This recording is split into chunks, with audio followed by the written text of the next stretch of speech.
everybody. My name is Tony Scherer. Please silence your electronic devices if you got them. Robert Pinsky, who was the Poet Laureate of the United States, said that poetry's medium is the individual chest and throat and mouth of whoever undertakes to say the poem. And that's why we're here today. We're here today to welcome that, to embrace it, and to enjoy it. Poetry provides opportunities for expression and individualism.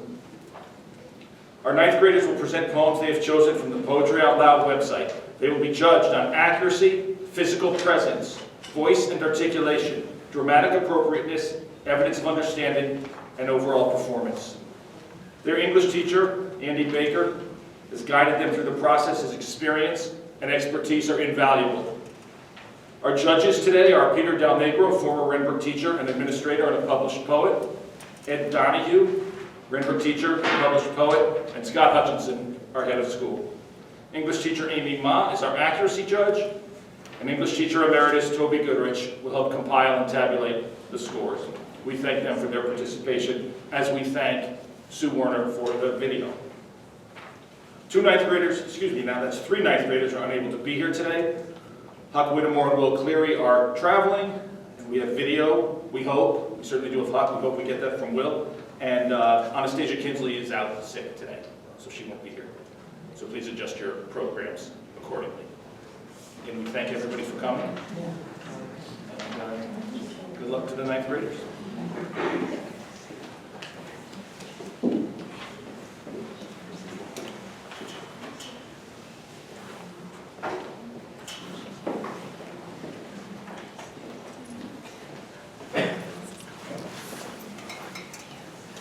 Bleeding Heart by Carmen Jimenez Smith. My heart is bleeding. It bleeds upwards and fills my mouth up with salt. It bleeds because of a city in ruins, the chair, still warm from sister's body, because it'll all be irreproducible. My heart bleeds because of Baby Bear, not finding Mama Bear. And it bleeds to the tips of my fingers like I painted my nails crimson. Sometimes my heart bleeds so much I am a raisin. It bleeds until I'm a quivering ragged clod. Bleeds at the ending with the heroine and her sunken cancer eyes. At the ending, with the plaintive flute over smoke-choked killing fields. I'm bleeding a river of blood right now, and it's wearing a culvert in me for the blood. My heart rises up in me, becomes the cork of me, and I choke on it. I'm bleeding for you, and for me, and for the tiny babies, and the IED bone. It bleeds because I'm made that way. My sloppy heart, a sponge filled with blood to squeeze onto any circumstance. Because it is mine. It will always bleed. My heart bled today. It bled into the streets and the steps of City Hall. It bled into the pizza parlor with the useless jukebox. I've got so much blood to give, inside and outside of any milieu. Even for a bad zoning decision, I'll bleed so much, you'll be bleeding. All of us bleeding, in and out. Like it's breathing or kissing. And because it is righteous and terrible and red.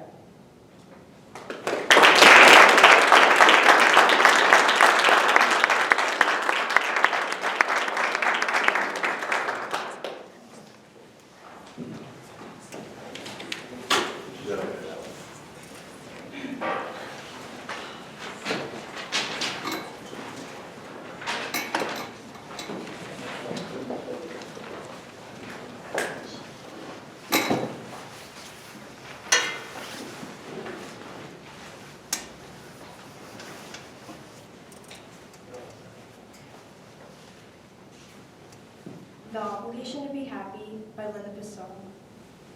It is more onerous than the rights of beauty or housework harder than love. But you expect it of me casually, the way you expect the sun to come up, not in spite of rain or clouds, but because of them.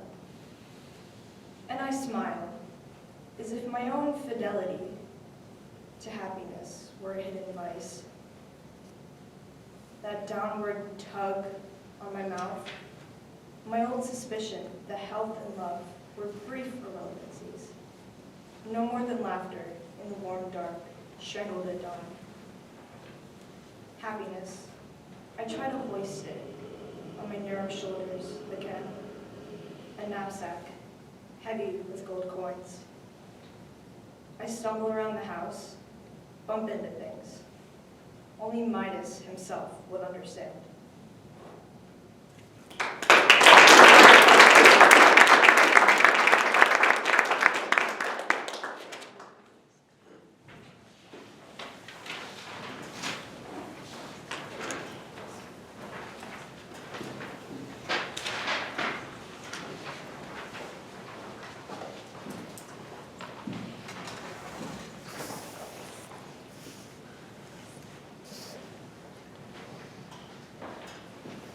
Sign for my father, who stressed the bun, by David Bottoms.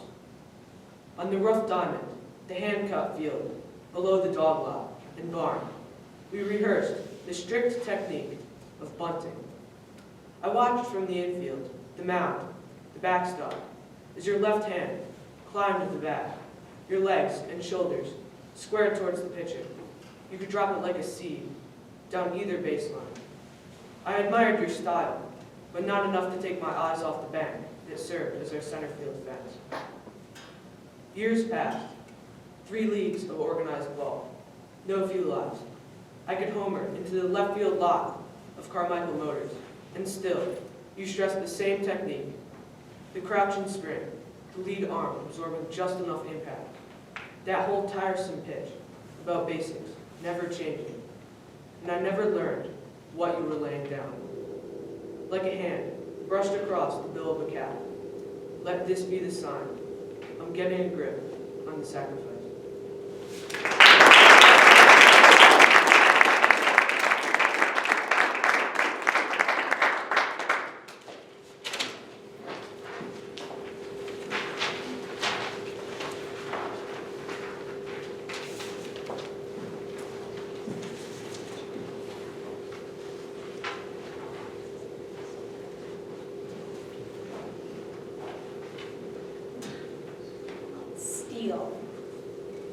By Joseph Bruchac, for Rick Hill and in memory of Buster Mitchell.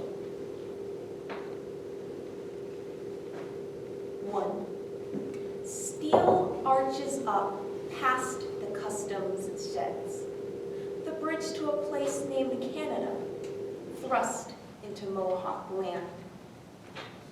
A dull rainbow arcing over the new school, designed to fan out like the tail of the Drummond partridge. Dark feathers of the old Whig's pride, mixed in with blessed Cattery's pale dreams of sacred water. 2. When that first span fell in 1907, cantilevered shapes collapsed, gave like an old man's arthritic back. The tide was out. The injured lay trapped like game in a deadfall, all through that day until the evening. Then, as tide came in, the priest crawled through the wreckage, giving last rites to the drowning. 3. Floating on, the cable lifts, girders swing and sing in sun, tap to sky, reflecting wind, long knife blade mirrors. They fall like jackstraws when they hit the top of the big boom's run. The cable looped. The buzzerman pushes a button, red as sunset. The mosquito whine of the motor whirs, bare bones up to the men who stand, an edge defined on either side by a long way down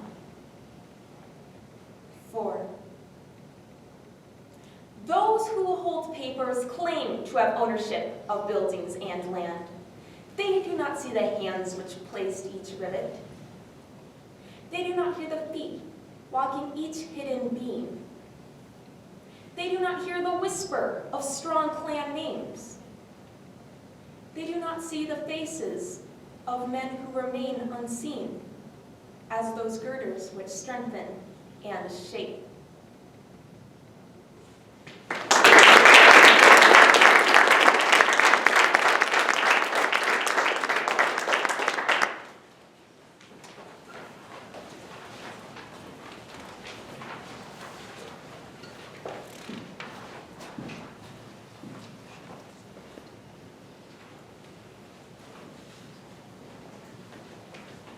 Evolution of My Block by Jacob Zanes. As a boy, I bicycled the block, with a brown mop top falling into a tail bleached blonde. Gold-like, under golden light, light colors of noble knights banging on corners. Unconcerned with the colors I bore, a shorty too small to war with, too brown to be down for the block. White knights became brown kings, still showing black and gold on corners now crowned. The block, a branch branded with La Corona, graffitied on garage doors by the pawns. As a teen, I could have beaten the ground, walked in without the beat-down custom. Ward with my cousin, who claimed 2-6, is set on the next block, decked in black and beige, but I preferred games to gangs, books to crooks, wearing hats crooked to the left or right, fighting for a plot, a block, to spot, and mark with the blood of boys who knew no better way to grow up and throw up the crown and be down for whatever.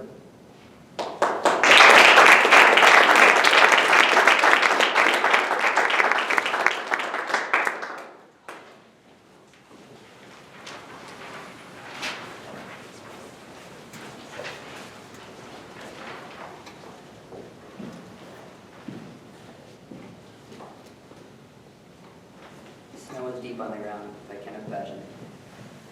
Snow is deep on the ground, always the light falls, softly down on the hair and the light. This is a good world, the war has failed, God shall not forget us. Who made the snow waits with others. Only a few go mad, the sky moves in its whiteness, like the withered hand of an old king. God shall not forget us. Who made the sky knows our love. The snow is beautiful on the ground, and always the lights of heaven below, softly down on the hair of my beloved.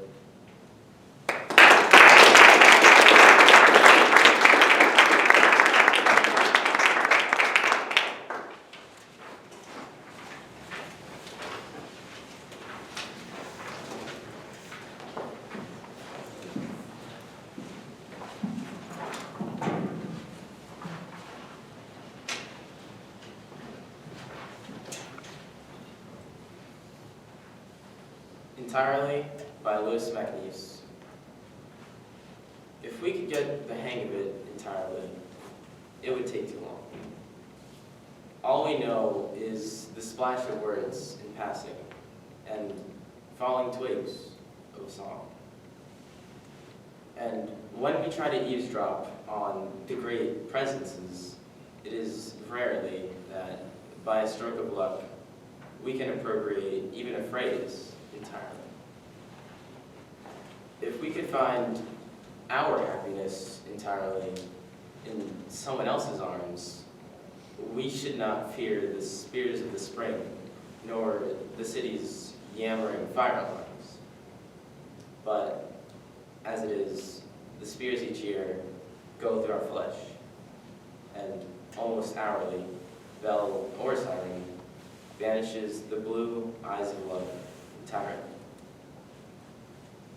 And if the world were black or white entirely, and all the charts were plain, instead of a mad weir of tigerish waters, a prism of delight and pain, we might be sure where we wish to go. Or again, we might be merely bored. But in brute reality, there is no road that is right to turn.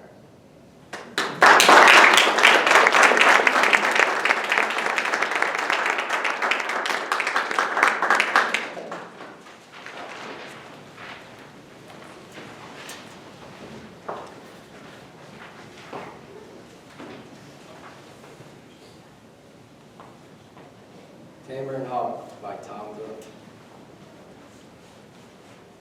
I thought I was so tough, but gentle at your hands. Cannot be quick enough to fly free and show that when I go at your commands. Even in flight, love, I'm no longer free. You sit me with your love. I'm blind to other birds. The habit of your words has hidden. As formerly, I wheel, I hover, and I twist, but only want to feel. In my possessive thought of catcher and of caught upon your wrist. You, but half civilized, tame me in this way. Through having only eyes, for you I fear to lose. I lose to keep and choose tamer as prey.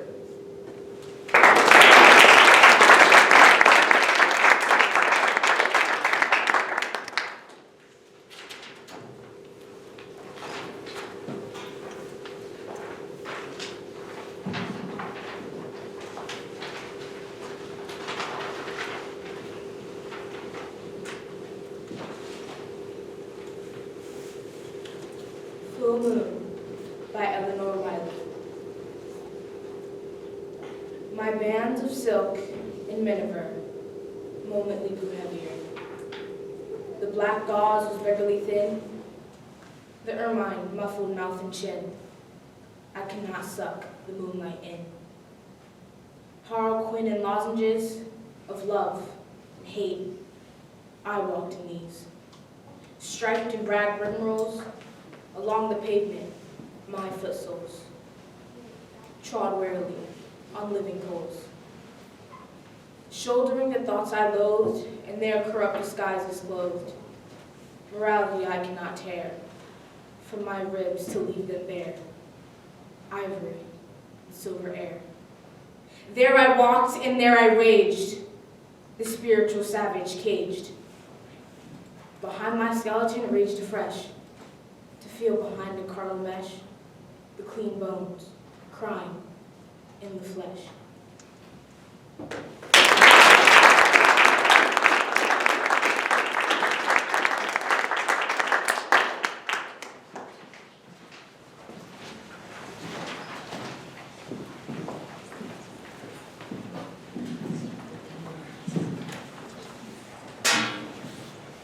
After a Rainstorm by Robert Wigley. Because I've come to the fence at night, the horses arrive also from their ancient stables. They let me stroke their long faces, and I know, in the now merging moon, how they, a Morgan and a quarter, have been by shake of raindrops, and thus made Appaloosas, ancestral horses of this place. Maybe because it is night, they're nervous, or maybe because they too sense what they have become. They seem to be waiting for me to say something to whatever ancestral horses that might still abide here. That they might awaken from this strange dream, with its stables, fences, and a man who doesn't know a single word they understand.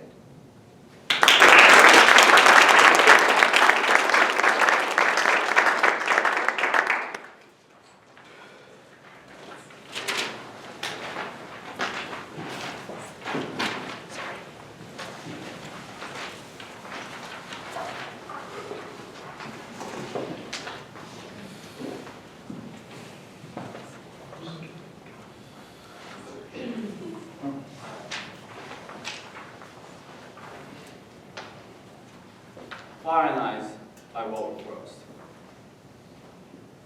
Some say the world will end in fire, some say in ice. From what I've tasted of desire, I always lose a bit of fire. But if it had to perish twice, I think I know enough of hate to say that for destruction, ice is also great and selfless.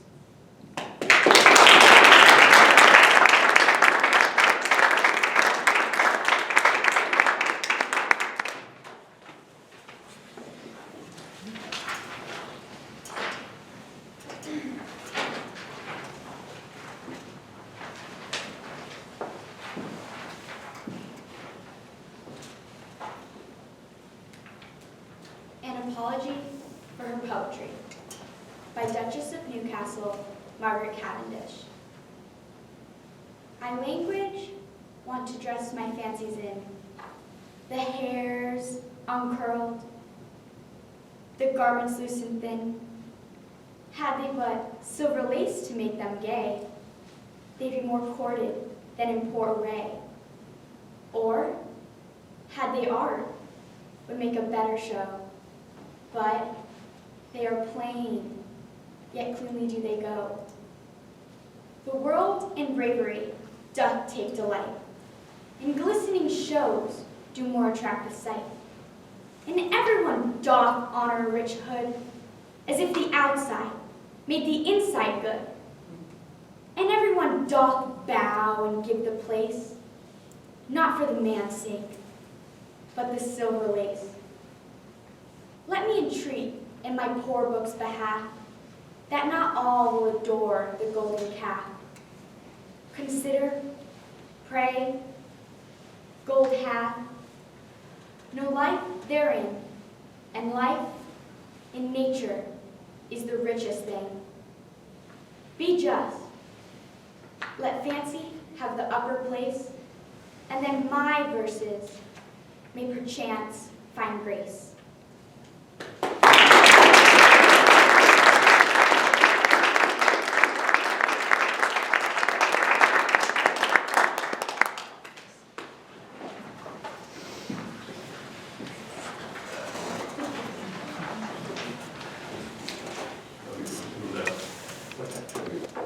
Thanks, ninth graders.